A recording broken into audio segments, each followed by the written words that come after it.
రతన్ టాటా గారు ఈ పేరు తెలియని ఇండియన్స్ ఉండరు. చిన్నవాళ్ల నుండి పెద్దవాళ్ల వరకు కోట్ల మందిని ప్రభావితం చేసిన వ్యక్తి ఆయన. అయితే ఆయన కొన్ని వేల కోట్ల వ్యాపారాలకి అధిపతి అయినా ఎంత సింపుల్ గా ఉండేవారో తెలిస్తే షాక్ అవ్వడం ఖాయం. ఓ సందర్భంలో ఫోన్ కాల్ చేసుకోవడానికి జేబులో ఒక పైసా లేని రోజులు కూడా ఉన్నాయట ఆయన జీవితంలో.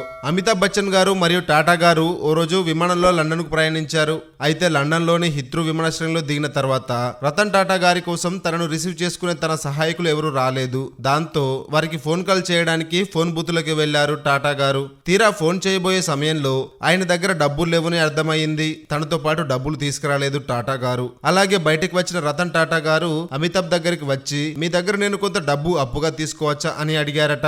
అలా ఈ చిన్న సంఘటన అతని సాదాసీదా మరియు వినయంతో కూడిన ప్రవర్తనను ప్రకటిస్తుంది అంటూ అమితాబ్ బచ్చన్ టాటా గారితో గడిపిన ఆ రోజుని వాళ్ళ మధ్య జరిగిన సంఘటనని కౌన్ బనేగా కరోడ్పతి 16వ ఎపిసోడ్ లో ఫరాఖాన్ మరియు బోమన్ ఇరానీతో పంచుకున్నారు. రతన్ టాటా గారు ఇప్పుడు మన మధ్య లేకున్నా మన మనసుల్లో ఆయనకి ఎప్పటికీ స్థానం ఉంటుంది.